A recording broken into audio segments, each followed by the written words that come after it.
Hi everyone, if you are a regular on my channel, you might remember my friend Marza, who I had on here many years ago. We did a video called Ask Two Cellists. Marza is an amazing modern cellist, fantastic player, has so much knowledge, so I wanted to invite her back. She just relocated to Los Angeles, so she's here with me now. And I thought it would be super fun to do a new video asking her a little bit about some of her upcoming projects that she's got going on and sharing some more of her knowledge with us. So you are performing the Elgar Concerto soon as the soloist. Oh yeah. So tell me a little bit about your upcoming performance and have you performed this as a soloist before with an orchestra? Sure. So this performance is really exciting. I was contacted by a member of the World Civic Orchestra and they invited me to play, and it will be happening on June 9th in New York City at Alice Tully Hall. Amazing. I'm really excited. I have performed this actually. I just finished 2 performances with orchestra. I played this with Symphony New Hampshire about a month and a half ago, and then I played it again in Maryland for the National Institute of Health Community Orchestra, which was incredibly fun. And it's very interesting because I've played this piece for so long. You know, growing up and being a young cellist, like really desiring to play this piece, you end up playing something that maybe you're not mature enough to play yet. And I always was dreaming of the day that I'd get to play it with orchestra, and then I got really lucky, and now I've had a couple chances, and I've got another concert coming up, so yeah, very amazing. exciting. And so many people, I mean, I don't even play this kind of repertoire anymore since I play all the Baroque stuff, but people ask me all the time, oh, have you played the Elgar Concerto? It's just, it's a fan favorite, and I think cellists love it too. So of course probably when you were learning it, like when you were younger, you were probably playing with just like a piano accompanist, something like that. So how's the experience different for you, especially like think of the first time you played it with an orchestra? How did that change it for you? So it's been really interesting for me because in the past when I've played with orchestra, it's always been for the Rococo variations, and I played one other piece, Dochnani concert piece, and that was when I was younger, those 2 pieces. And then last fall I played Barber Cello Concerto, and when I played Barber Cello Concerto with the Genesee Symphony, I felt completely different than when I used to play concertos when I was younger. When I was younger, I think I was more fearless and more like, let's do this, we've got this. I always felt really in control of Rococo, and when I played Barber, it just kind of felt like, oh my god, this is a beast of itself. And then the first time I played Elgar, I was actually incredibly nervous. And I think it's because I've played it so many times with piano, and to know that you're going out there with this giant like moving organism behind you to play something that you've been playing with piano for so long in your life, to all of a sudden be thrown into playing it with orchestra, was very nerve-wracking for me, especially when I've got little tics and things that I do that I know a pianist can follow. If a conductor catches it, that's one thing, but then for the other 70 people to also catch it, that was a very scary feeling, knowing that I had to kind of reprogram some of the like natural musical things that I wanted to do that would be able to then work to play with an orchestra. Yeah, interesting. I didn't even think about that, but yeah, you need, of course the conductor should be the one sort of making sure, but still you have to be aware that there are a lot of musicians following what you're doing. Did that answer the question? Sorry. Yeah. I was like, did I go off? Yeah. So would you say, especially because I would imagine that nerves are a big part of it, not only because you're the front person in front of all these other musicians, but it's kind of like, I almost see it as like you're sort of performing for the orchestra and the audience at the same time. So do you feel like you prepared any differently because it was a concerto in that setting, more so than if you were just playing something with piano? I don't think I actually prepared any differently, and the reason is because I know that I have played concertos before, so that's the feeling that I know and that I knew and was comfortable with. But what I didn't feel comfortable with was knowing, oh my gosh, this is the first time I'm playing this concerto, this entire concerto straight through. I've never played it, I've never performed it all the way straight through, and the first time I'm doing that is with an orchestra. It's not with a piano, it's with an orchestra, and that's what was scary. I didn't feel nerves in regards to preparation or memorization or anything like that. I more felt nerves in that, oh my gosh, this is the first time that I'm doing this. The adrenaline is so real. And then after I got off stage for the first concert, the next day it felt completely different because I was like, oh, I can definitely do this, as proven by I just did it last night. Now I don't really feel those same nerves. So it was interesting because I didn't prepare any differently. I tried to practice imagining like I'm playing with a conductor. And you know, they always say like, oh, practice performing in your concert shoes and stuff like that, so you feel really comfortable with it. But and I did a little bit of that, but as for musical preparation, not that different. Also because I've had this piece memorized for so long in my life, if I was like learning a new concerto, maybe I would approach it differently. Right, but you're so familiar with the piece and you probably know the orchestra part well in your head too, and so that makes sense. Yeah. So what was your most, of all time, doesn't have to be a concerto performance, but I feel like it might be, your most nerve-wracking performance that you can, in recent memory, that you were really nervous for, that just felt the scariest? Solo piece or? Honestly, it can be anything. Okay. I'll do one that's solo, one that's not solo. Okay. So the one that wasn't solo was actually a quartet concert last summer.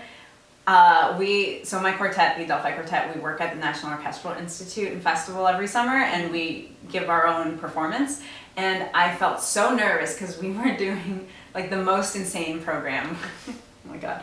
We were playing Hinastera 2, Haydn Sunrise Quartet, and Brahms 1, and then we were playing these 5 short Gershwin pieces. Oh, wow. And I was so scared because I thought to myself, how are we going to play 3 full quartets? Why did I program this? Like, I programmed it. And then I was like, oh my God, I made myself so nervous because I don't know if I have the stamina to get through all of this music. It was just like realizing, like, and then it was so stupid because I didn't realize it until right before I walked on stage. I was like, holy cow, this is happening whether I wanted to or not. Like, I did not plan that well. Wow. So planning repertoire is very important. And how did it go? It went well. I will say the Haydn was the best, which I was kind of surprised by because Haydn has to be so, I don't want to say perfect, but so technically proficient and so musically thought out to be really, really wonderful and enjoyable for both the player and the listener.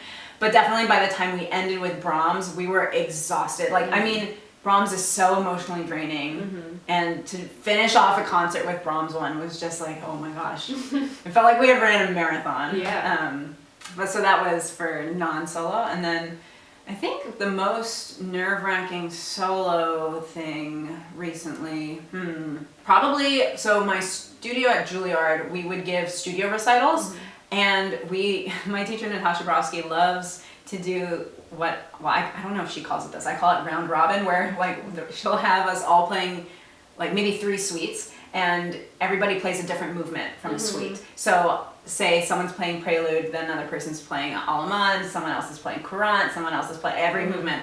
And last year I played the Gigue to the second suite, the D minor suite, and there's nothing more nerve-wracking than listening to everybody else play before you. Yeah. And then you can't warm up while they're playing because you're not backstage. So you're just sitting there thinking, oh my gosh, this is coming. Like, and it was one of those moments that, you know, another piece that I've played so much, but I'm just imagining like, oh my gosh, do I even know how this begins? And I'm like trying to think the piece through, but that's so hard when everybody else is playing. And it was just incredibly scary, but it was also really great to do because it's like, if I can get through that, I can kind of get through anything. Yeah. But that was definitely more, like, I always talk about nerves and that I never get nervous in the forms of preparation because I know I've done the work, and that's a totally different nerve-wracking feeling is if you're not prepared, it's going to be like, oh, am I even going to get through this? That's not how I felt. It was more just like, oh my God, I have to wait for my turn, and that was scary. Yeah, that's the hardest thing. I think anytime there's any kind of situation where you have to sit there or you're even on stage or something like that, and I know wind players deal with this a lot. They sit there for a whole symphony and then suddenly they have to play the most important solo in the whole piece after sitting there, so they get used to it. But string players, we are used to playing all the time, and so we're not used to having idle time where hands can get cold or you can get build up a heart rate or something like that. Okay, so kind of generic question, but your most memorable performance, or you can give a couple, whatever comes to mind. Okay. That's a very hard question, but I think anytime I do any type of community engagement performance, those are the ones that stick in my head the most. They're the most satisfying, the most heartwarming, and the most exciting to be a part of because you really see a lot of excitement and energy coming from the audience. My quartet does a lot of work on community engagement, specifically in schools. We really focus on the 5-mile radius outside of College Park in Maryland to do our community engagement, and we focus on schools mainly in elementary through middle school. We've done high school as well, but we mainly focus on the age groups from elementary school through middle school. We have done high school as well, but we mainly focus on the younger ages. And we bring all types of music. We bring, you know, Haydn or Mozart. We bring Hinastera. We bring something completely modern. Sometimes we'll even just improvise for them and they have no idea. And it's so cool to just kind of see their eyes light up with that moment of wonder and curiosity, especially if they are students that have never seen an instrument like ours. Those are the most fulfilling. But it's really cool because one of the things that we do a lot of is we talk about imagery and music. And so what we'll do is we'll have these students close their eyes and listen to whatever we're playing, and we ask them to describe a story to us afterwards. And you always get the most wonderful stories told to you about what they're imagining, whether or not it's be part of their home life or something they just imagine, or Harry Potter sometimes, you never know. So those are always the most fun performances that I do, and I wouldn't, like, if I had a chance to play, you know, 1 million community engagement performances or 1 million solo Bach concerts, like, I would pick the community engagement any day, for sure. That's so nice. Well, thank you, Marza, so much for sharing your stories, your insights, everything. And where can people stay in touch with you if they want to follow your music or what you do? Oh, wow. Okay. I would normally plug you to a YouTube channel if I had one, but I don't really have one that works anymore. It works. It exists. It's not really active. But you can find me on Instagram at Marza Wilks. And that's where I post personal stuff, not too personal, but personal stuff and cello stuff, and it's a good way to just kind of get in touch with me. And if you want to request me to do videos on Instagram that have to do with cello, just let me know. And you can definitely check out her performance if you're watching this shortly after it comes out. I'm going to put all the info about her concerto performance in the description of the video, along with Marza's links, so you can check those out too. Thank you. Thanks for coming over to my house, Emily. Yeah. It was really fun. We'll see you next time. Bye, guys. Bye.